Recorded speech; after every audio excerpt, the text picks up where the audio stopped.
Élection générale de juillet prochain, signature de convention ce matin entre deux partenaires privilégiés du Mali pour soutenir le gouvernement dans le processus électoral. Il s'agit de l'Union européenne et du Programme des Nations Unies pour le développement. À travers cet accord, ces partenaires octroient à notre pays un montant de 2 millions d'euros, soit plus d'1 milliard de francs CFA. Tchemoko Konati. Un coup de pouce au processus électoral.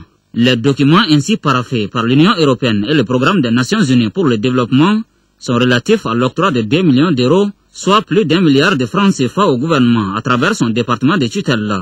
Le montant est destiné à accompagner les activités d'établissement des listes électorales et de sensibilisation de la population. Il s'agit là d'une implication effective des organisations de la société civile, des femmes, des partis politiques, des médias, bref, de l'ensemble de la population.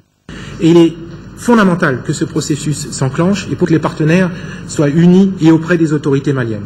Et les signatures de convention aujourd'hui sont cette manifestation concrète d'un début de partenariat avec le Mali pour parvenir à des élections dans les plus brefs délais et surtout dans les meilleures conditions possibles. Cet appui est d'un apport précieux dans l'organisation des élections.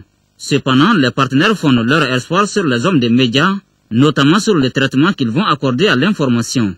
D'où cet appel au respect de l'éthique et de la déontologie de la profession. Aller à la source de l'information. On me dira, ça fait des années que le Mali organise des élections, c'est vrai. Mais c'est la première fois que le Mali organise des élections en sortant d'un conflit d'une rare violence. Si vous attaquez IFES, NDI, OIM ou ONU Femmes ou n'importe quel acteur, si vous attaquez le ministère, vous pensez servir une chapelle politique, mais en fait, vous préparez le lit pour la violence.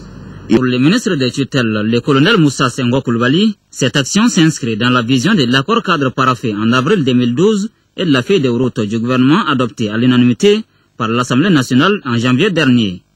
Il ne saurait y avoir des élections ouvertes, justes et démocratiques si nos compatriotes électeurs ne participent pas massivement pour exprimer leur choix, selon les normes définies par la loi électorale.